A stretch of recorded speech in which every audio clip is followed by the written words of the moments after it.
కొమ్ము శిరీష గారి ఏవి ప్లే చేయాల్సిందిగా కోరుతున్నాము.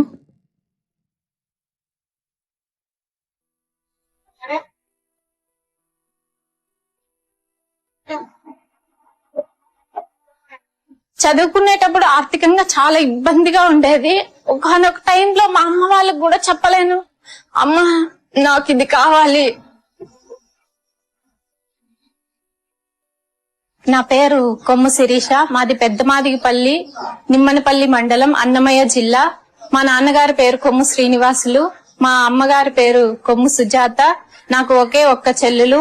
ఆర్థికంగా చాలా ఇబ్బందిగా ఉండేది. మేము చదువుకునేటప్పుడు ఆర్థిక ఇబ్బందుల కారణంగా మా అమ్మ నాన్న కష్టపడుతూ ఉంటే మా బంధుమిత్రులు చుట్టుపక్కల వాళ్ళు, నువ్వెందుకురా ఆడపిల్లల్ని చదివిపిస్తున్నావు, ఇంకా చదివిపియద్దు వాళ్ళని అని ఎన్నో విధాలుగా చెప్పారు.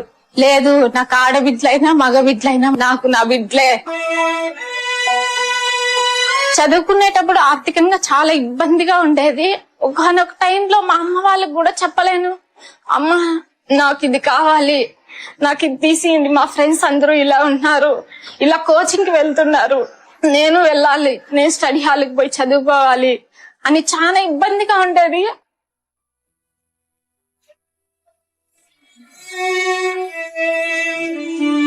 మా నాన్న చదువు మానేసి కూలి పనులకు వెళ్లారు. నేను ఎట్లా చదువుకోలేకపోయాను.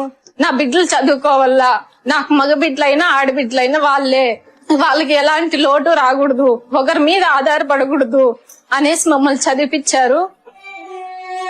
మేము ఈ రోజులో ఇలా అవడానికి కారణం మా నాన్న మా అమ్మే. కానిస్టేబుల్ నోటిఫికేషన్ గత ప్రభుత్వంలో 2022లో జారీ చేయబడింది.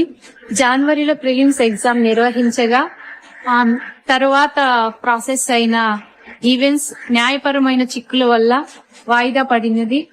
దీని ద్వారా ఈ చిక్కుల్ని అధిగమించి వచ్చిన వెంటనే మేము కానిస్టేబుల్ ఉద్యోగాలను భర్తీ చేస్తామని చెప్పిన విధంగానే వెంటనే కానిస్టేబుల్ నోటిఫికేషన్ న్యాయపరమైన చిక్కులను తొలగించి 6,000 పోస్టులను భర్తీ చేసింది.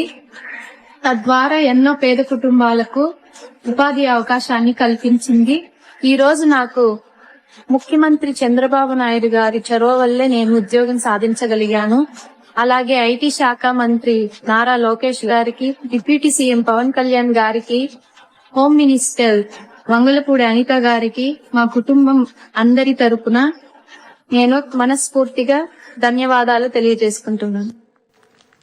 Congratulations and all the very best.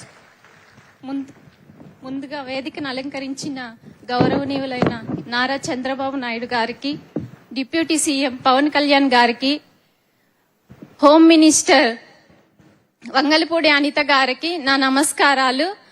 నా పేరు కొమ్ము శిరీష, మాది పెద్దమాదిగిపల్లి, నిమ్మనపల్లి మండలం, అన్నమయ్య జిల్లా. మా నాన్నగారి పేరు కొమ్ము శ్రీనివాసులు, మా అమ్మగారి పేరు కొమ్ము సుజాత. మా తల్లిదండ్రులకు మేమిద్దరము ఆడపిల్లలే. మాకు చదువుకునేటప్పుడు చాలా ఆర్థికంగా వెనుకబడిన తరగతుల వాళ్ళం. చదివించడానికి మా అమ్మ నాన్నకి స్తోమత ఉండేది కాదు. మా నాన్న కౌలు రైతు, వ్యవసాయం చేసుకుంటూ పశువులు మేపుకుంటూ పాలు పోసుకొని మా ఇద్దరిని చదివిపించారు. మమ్మల్ని చదివిపించేటప్పుడు చుట్టుపక్కల అందరూ, ఎందుకురా నువ్వు ఆడపిల్లల్ని చదివిపిస్తున్నావు, ఎన్ని రోజులైనా నువ్వు ఒకరి చేతిలో పెట్టాల్సిందే కదా, ఆ డబ్బులు ఏదో మీరు వెనక్కేసుకోండి, మీ వృద్ధాప్యంలో మీకు కొంచెం సహాయంగా ఉంటుంది అనేవాళ్ళు. కానీ అవేం పట్టించుకోకన్నా మా అమ్మ నాన్న కష్టపడి మమ్మల్ని చదివిపించారు. నేను మా చెల్లెలు చిన్నప్పటి నుంచి ప్రభుత్వ స్కూల్లోనే చదివాము. ప్రభుత్వం ఇచ్చే స్కాలర్షిప్లతోనే చదువుకున్నాము. చదువుకునేటప్పుడు చెప్పలేకపోయే వాళ్ళం అమ్మ నాన్నలకి, నాన్న మా ఫ్రెండ్స్ ఇలా ఉన్నారు, ఇలా కోచింగ్కి వెళ్తున్నారు, మేము వెళ్ళాలి, స్టడీ హాల్కి వెళ్ళి చదువుకోవాలి అని చెప్పలేకపోయాం. ఎందుకంటే మాకు ఆర్థిక పరిస్థితులు మాకు తెలుసు కాబట్టి, డబ్బు లేదు, మా నాన్న వాళ్ళు చదివిలేరు అనేసి నేను ఆగిపోయే వాళ్ళము. ఇప్పుడు ప్రభుత్వం ఇచ్చే స్కాలర్షిప్ల వల్ల మేము చదువుకోగలిగాము.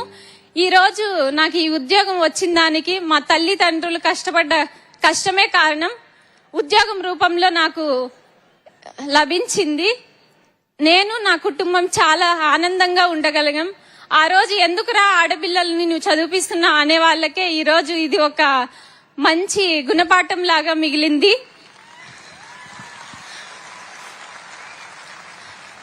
అన్నిటికీ సమాధానం మా నాన్న ఒకటే చెప్పాడు, ఆడబిడ్డలైనా మగబిడ్డలైనా నాకు వాళ్ళే. నేను పెద్దమ్మాయిని, ఇంకో అమ్మాయి చిన్నమ్మాయి. నా పెద్ద బిడ్డ మగరాయిలాగా ఉంటుంది అని చదివించాడు నన్ను.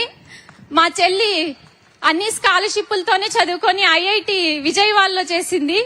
ఇప్పుడు ఎన్ఐటి బీహార్ పాట్నాలో చదువుతుంది సివిల్ ఇంజనీర్ గా.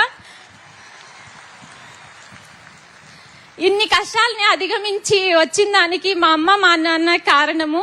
నేను ఉద్యోగం సాధించడానికి కూడా మా అమ్మ మా నాన్నే కారణము. ఇప్పుడు మాకు ఈ నియామక పత్రాలు అందజేస్తున్నందుకు గాను సీఎం సార్ గారికి ఆస్పిరెంట్స్ అందరి తరపున ధన్యవాదాలు తెలియజేసుకుంటున్నాను. Thank you sir.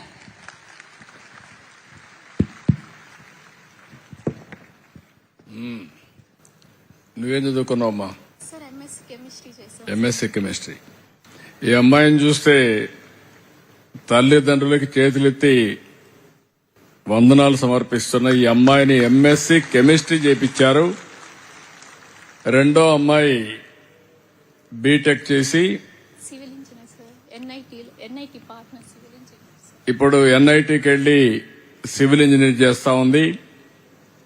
ఒక మామూలు కుటుంబం, అసాధారణమైన పట్టుదల.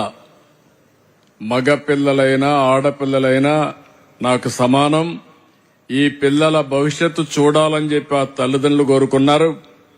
పిల్లలు కూడా శబాష్, మీరు నిరూపించుకున్నారు. మిమ్మల్ని మనస్ఫూర్తిగా అభినందిస్తున్నా. ఇక్కడ మీరు చూస్తే ఒక పక్క బ్యాక్వర్డ్ ఏరియా, ఒక పక్క మాదిగ కులాల్లో చాలా మంది ఉద్యోగాలు రావు. అందుకే నేను ఇప్పుడే కాదు ఎప్పుడో కేటగరైజేషన్ కూడా తీసుకొచ్చి మాదిగలకు కూడా న్యాయం జరగాలని ఒకప్పుడు కేటగరైజేషన్ తీసుకొచ్చా. అది మధ్యలో కోర్టు కొట్టేస్తే వదిలేశారు. మళ్లీ నేను ఉండగానే సుప్రీంకోర్టు ఆమోదిస్తే మళ్లీ చట్టం చేసి ఆ కేటగరైజేషన్ తీసుకొస్తే దాని ఫలితం ఇలాంటి పిల్లలు కొన్ని వందల మందికి ఉద్యోగాలు వస్తున్నాయి. నేను గర్వపడుతున్నానని చెప్పి మరొక్కసారి తెలియజేసుకుంటూ, ఏమమ్మా నీకు మంచి ఉద్యోగం వస్తుంది, ఇంకా బాగా చదువుకుంటే ఇంకా పై ఉద్యోగాలు కూడా వస్తాయి. మీ చెల్లెలు కూడా వెళ్ళిపోతుంది, ఇద్దరు పెళ్లిళ్ళు చేసుకుని వెళ్ళిపోతారు. మీ అమ్మా నాన్న కథ ఏంటి? ఖచ్చితంగా అమ్మ నాన్నలకు మేమే మగబిడ్డలను చదివించారు కాబట్టి మేము వాళ్ళకు అండగా ఉంటాం సార్. ఖచ్చితంగా. నమ్మకమేనా? అవును సార్. చేయకపోతే సార్ నేను పట్టుకుంటా ఎక్కడ ఉన్నా నిన్ను మళ్ళా. ఓకే, నమ్మకం కదా. నేను ఆ తల్లిదండ్రులు ఎంత ఆనందపడతారంటే, ఇలాంటి బిడ్డలు కనడం వాళ్ళ పూర్వజన్మ సుకృతం. నేను గర్వపడుతున్నా. గట్టిగా చప్పట్లు కొట్టి అభినందించండి, ఆశీర్వదించండి. All the very best. Thank you.